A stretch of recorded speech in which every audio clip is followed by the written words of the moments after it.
Hey guys, this is Jay here from FantasyLabs, and I'm joined here with Pete, aka CSU Ram 88, to break down this Friday, April 29th, 14 game slate. Pete, we're almost a month into the season. How are you feeling? Great, Jay. It was a fun night with the NFL draft. A little split slate on Thursday, and now we get a full, nice night slate. I guess there's the exception of the Cubs game, but I'm treating it just as a big night slate, which is going to be a lot of fun.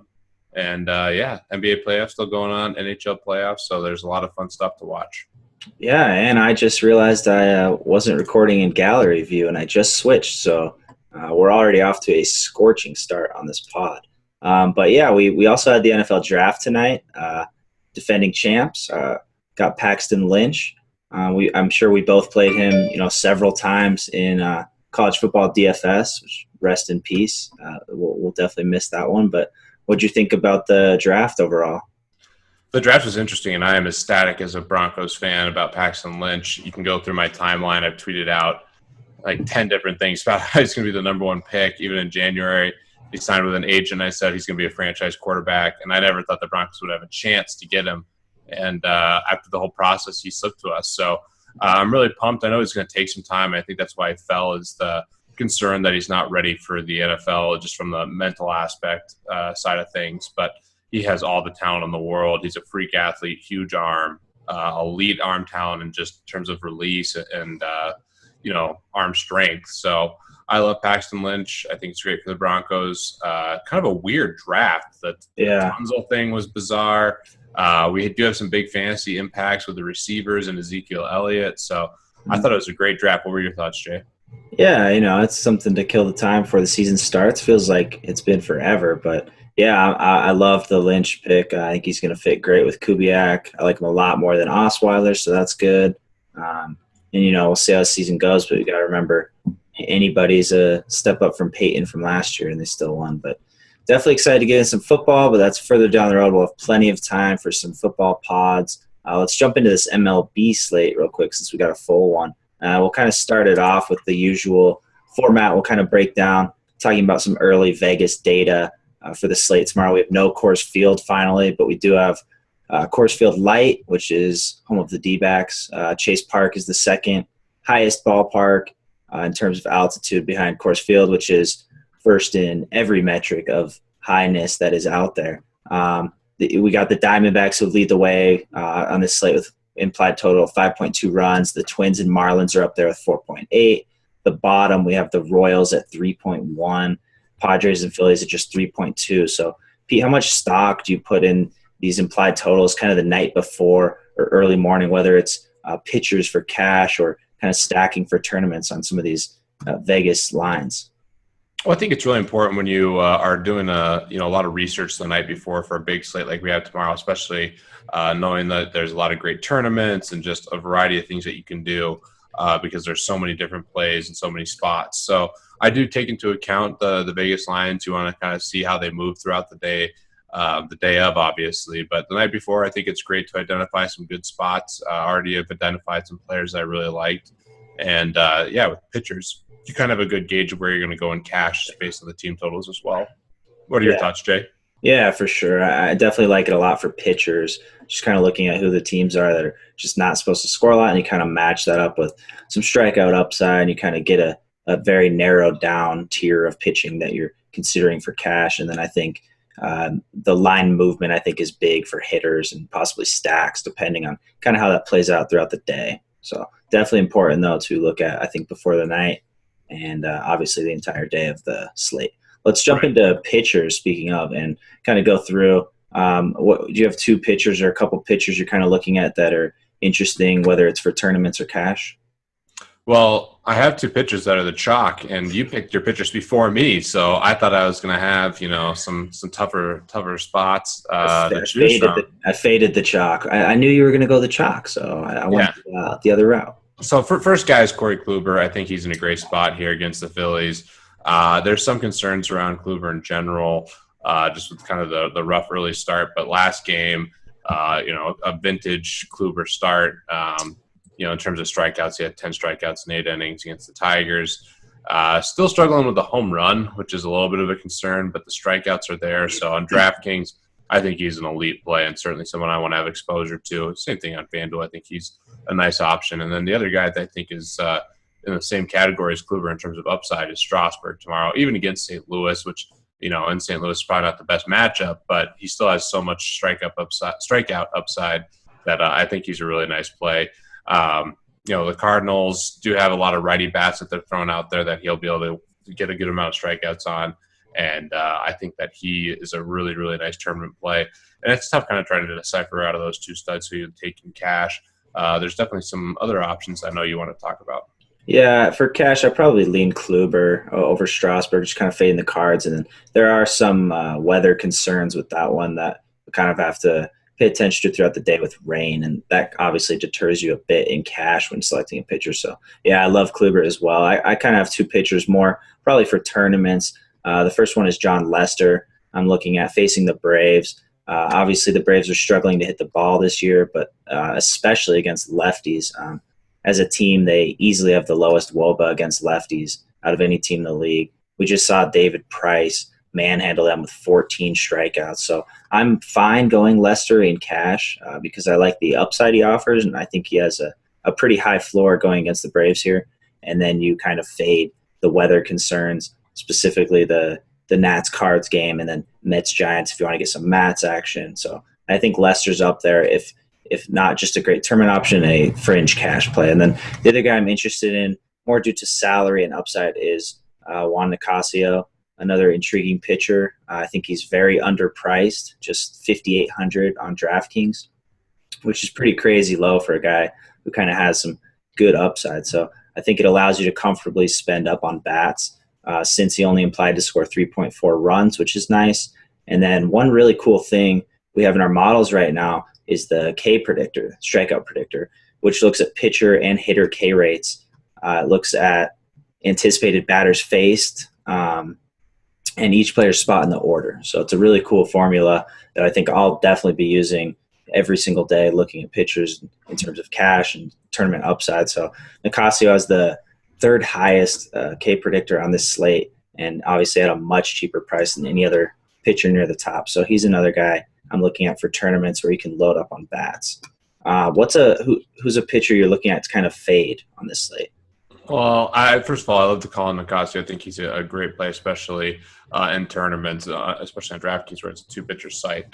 So love that call, and the K predictor is definitely really valuable. In terms of the fade, we both have the same guy, and it's Felix Hernandez, and it's going against the Royals. I'll let you talk about him a little bit more and talk about another guy who I think is a fade. Someone I'm definitely going to pay attention to, and that's Carlos Rondon for the White Sox. This won't be a great spot against Baltimore regardless, but, Baltimore did strike out a lot last year, and there's still some strikeouts to be had, and Rondon is a good strikeout guy, but he's walking so many batters right now. So I'm not going to take him, and I'm going to fade him tomorrow, but I'm going to pay attention to him because he was a great tournament option at the end of last year. So he's another guy that I'd throw in that category of a fade. But why are you fading Felix? He's my number one fade. Yeah, I mean, I think it's a sign we both have him as a fade. I like the other kind of expensive pitchers if you're going to go that route, a little more chalky, and you still have like Lester who might be more contrarian. You have guys, so I think Felix facing the Royals who just don't strike out very often is kind of enough reason for me to fade him. You look at the K predictor that I just brought up, and Felix is only projected to strike out 5 hitters, which is really low for someone of his salary, especially when you look at Nicasio, expected to strike out over 8, and he's 4,300 less on FanDuel. So the guy I'm looking at I think is interesting to pivot off Felix is Drew Smiley. The Blue Jays were the best team against lefties last year, first in the league in WOBA, fewest strikeouts in the league against lefties, but they just got owned 2 games in a row by lefties. It's not really fair because one was Chris Sale and the other was, I think, Jose Quintana. So I think Smiley's kind of an interesting tourney play. I think he has upside with the strikeout potential, and with the Jays just not getting it done versus lefties the last few games. So I think that's a pivot. But, yeah, I think we're on the same side of fading Felix at that price with a difficult matchup in terms of upside. Absolutely. I think that's another interesting spot, and certainly something you have to consider. Pitcher is intriguing tomorrow. I think we'll see ownership spread out just a little bit because there are a variety of options, and certainly weather will play a part with that as well.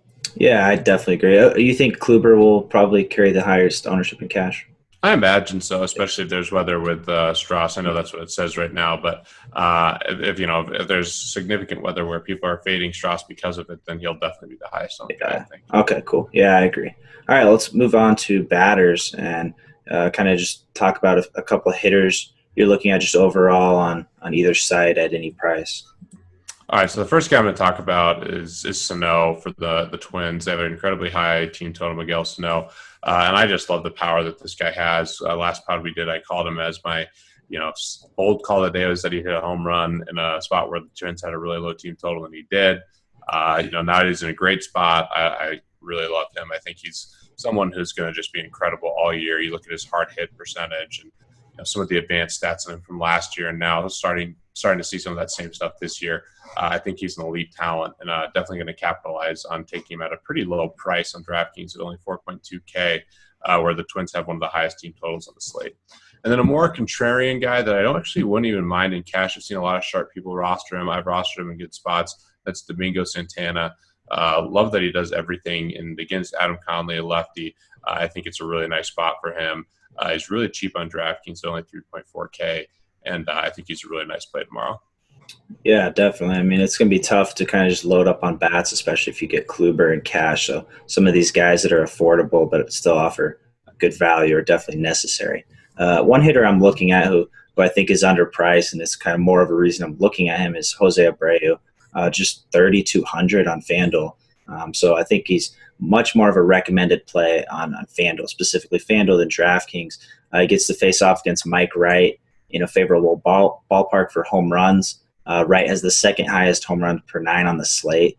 And really it's the highest because he's only behind Vargas, who sample size is only one game. So Mike Wright definitely serves up a lot of dongs. So Abreu, obviously, with that ballpark factor as well, is in a really good spot at just 3,200. Probably more of a tournament play, but one of my favorite tournament plays. I think you do have to monitor the rain a little bit for this one, but I think he's a very solid tournament play. And then another guy I'm looking at is David Peralta. I think you definitely need exposure to the Diamondbacks because they get to face Tyler Chatwood in Arizona, implied to score a slate high 5.2 runs. I think you just need a piece of them in cash at that high total. He's projected to hit cleanup as well. So I don't think it's asking too much for him to pay off his price in this spot in a very easy matchup where the Diamondbacks will definitely be getting runners on base with, as we both know, how bad the Rockies pitching has been all season. So let's keep it moving to we kind of did bring up some value hitters, but let's even maybe go a bit cheaper. I have two guys who are very cheap, but who are some value hitters you're looking at to maybe complement some of these very high-priced pitchers? I'm stealing your boy right off the bat with Rayburn, who's going to be part of a stack. I'll talk about the Rockies a little bit more here later, but Rayburn only 3,000, huge platoon player, coming off a nice game in Coors Field the other night.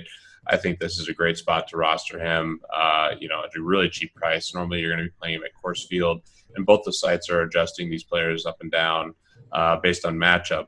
More so on DraftKings, obviously, but the one thing they both are doing is raising prices on hitters in Coors Field. So getting him in a really good hitters park outside of Coors Field at a big reduction in price makes him a really attractive play, in my opinion, especially for tournaments. And the other guy is La Stella as a cheap punt play. We'll see where he bats and if he's in the lineup, but assuming he's in the lineup, a little revenge narrative here, and really like what I've seen from him. He's been great all year, and I think that he's a sneaky play.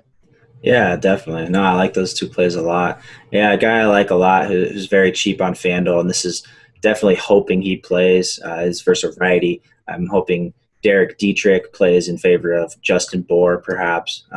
We saw Dietrich get some playing time with Martin Prado sideline, but I think he'll find his way into a few more at-bats, starting some of these games. So I'm hoping he starts this one. He's just 2,200.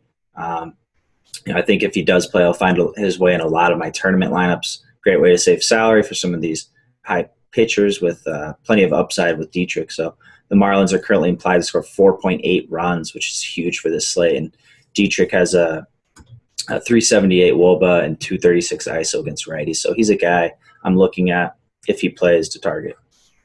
Like that call a lot, Jay. Love the Marlins. Yeah, they're in a good spot for sure. And then another cheap guy I don't mind having some exposure to is Rafael Ortega, just 2,300 on FanDuel. He's been a great way to kind of save salary again, like Dietrich and some of these guys, where you can comfortably fit Kluber or some of these other pitchers. We've had slates where it's pretty easy on FanDuel to afford Kershaw, David Price, a lot of these 10K plus guys. When you have guys like Ortega hitting at the top of the order, where under 2,400 that you can kind of plug and play and mix some of these other good solid hitters in the lineup. So I think Angels are expected to score 4.7 runs facing Colby Lewis. Colby Lewis is the lowest rated player on the site right now for the Bales model, but I think it's probably a bit more due to his price. He's very overpriced, but with that said, I'm not terrified of Colby Lewis. So I think overall, Ortega, I think he offers value. I don't think you have to go him in cash if you spend up, but I think he's an option due to him hitting projected to hit second in the lineup. And I think these guys are going to have a good opportunity to put runners on base with Colby Lewis kind of walk rate and all that. So speaking of, I'm going to get into Ortega a bit more, but let's hear your stack of the day first. Well, there's the Angels are a good stack, which I'm sure you might mention, but I think my favorite stacks tomorrow are the Marlins. They have a really high team total, one of the highest we'll see all year. Great park shift and a great spot, and they're on the road, so I like targeting stacks on the road. And then I talked about Rayburn being a great play. Obviously, a huge Rockies fan. Got snowed, rained out today. Homer pick. I'm going to stack the Rockies tomorrow. Oh yeah, Coors Light. They haven't been great versus lefties in general, but I'm looking for a bounce back here. Hopefully they head DJ LeMahieu higher. It just pains me to watch Walt Weiss bat him eighth over and over again, but I know he batted lead off once. But hopefully he does it again here, and I think the Rockies are a really sneaky stack, and they come at a really big price. You're getting them at a value relative to when you normally stack the Rockies at Coors Field. Yeah, and decreased ownership, I'm sure, too. I'm really high on the Rockies as well, and yep, I'm on team DJ at the top of the order. Just anywhere but eighth is good. So, yeah, you nailed my stack. The stack I'm looking at is the Angels for a few reasons. One, they're implied to score 4.7 runs, which I obviously like, especially on this slate where there is no Coors Field. They're playing at Globe Life Park in Arlington, which is very favorable to hitters. And three, there is a concern of rain in this game, which I kind of like because it could potentially drive ownership down. So anytime you can kind of get a stack in a game where it's somewhat questionable, you see these guys have low ownership but still maintain that high implied total. And maybe there's a delay or two, but I think they'll fit this game in. And that's kind of the upside you're hoping for that other people aren't looking at. So I'm looking to stack against Colby Lewis. He's definitely had some walk issues this year. With his command lacking, I think it's only a matter of time before he kind of blows up. On the surface, his numbers don't appear to be too bad this year, but he's giving up hits, he's giving up walks, and teams aren't capitalizing. So I'm looking to kind of jump the ship on that and hope that this game's the game. If he does get in walk trouble, that teams make him punish. So I'm looking at, obviously some Trout, Ortega, like I brought up, CJ Cron, Albert Pujols, kind of mixing and matching exposure to this team where I want to get even more contrarian. Yep, like that call a lot, Jay.